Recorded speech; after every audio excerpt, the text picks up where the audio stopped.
Ibalik nyo! Huwag ka sumayaw kasi di... Sayaw yata. Bigyan nyo na itlog si Loli! Ano ang karaniwang sinasabi ng iyong ina na palagi mong naaalala? Naku po, ang hirap. Di ba lang mababa ang grade, basta makapasa lang, makapagtapos ka.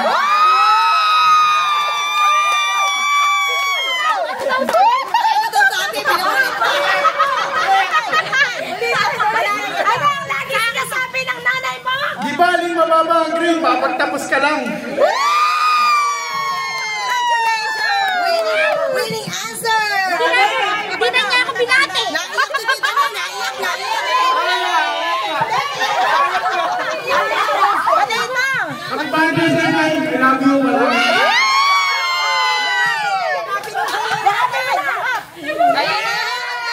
Lagi ako niyayakap niya. Nako, Lola, kere na!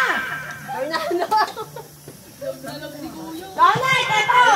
Ano ang pinakamagandang aral na natutunan mo mula sa iyong ina? Wala lang, maging isang mabuting tao. Batiin mo naman! Batiin mo na! Ang mag-isip mo. Ako na! Batiin mo! May itlog! Pabalik na lang dito itlog. Sis! Ay, oo naman! Pagkuin ako naman. Ala pala si Pia at si Pio. Sino sasagutin kita? Aso? Kita ng mga ilang Pilipino ang kanilang pagmamahal sa isang pamilya. Paano lang pinapakita ng mga inang Pilipino ang pagmamahal? Dapat yung aso sasagot yung aso. Pakainin, alagaan at pag-aralin ng mga anak. Nag-aaral ba yung mga ano ba? Yun lang! Tama! Pakainin! Alagaan! Pag-aralin! Mga aso. Eto, wala si Josie. Shout out kay Josie. Si auntie na, si auntie. Ate na yan. Kung bibigyan mo ng award ang iyong ina ngayong Mother's Day, ano ang magiging titulo na award na ibibigay mo sa kanya at bakit? Okay, ate na lang. Best in ano? Best? Award? Oy, baka kasagot siya ng guminhay. Oh, bakit so scaring? O bakit ka naiiyak? British accent. British accent. Wag, baka sabihin ni ante ano yan. O yan ang karamiyak ko. May naiyak sa auntie, oh. Nag-aabang. Dahil you're kind to me, tapos like minsan nagagalit ka sa akin. Part pa rin yan ng pagiging lola.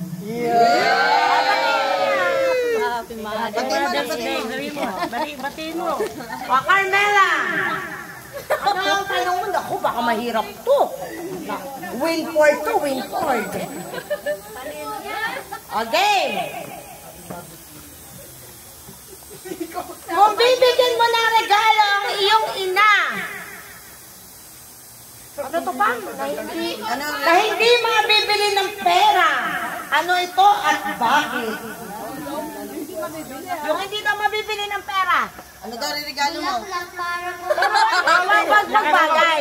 Yung hindi mabibili, kunyari, pagiging mabait mo, gano'n. Gano'n. Example lang yan, game. Ano yung pwede mong gawin para sa mami mo bigyan ng regalo? Ano magigip mo kay mami? Na hindi binibili. Hindi pwedeng bayaran ng kahit anong pera. Ano yun? Pinaiyak na naman si Carmela. Sagutin mo na. Hindi maiyak yan. Ay, lumuluha daw eh. Love, gano'n. Kaya mag-aral lang mabuti. Yung ano po, tinuturo niyo po sa akin pag-aaral,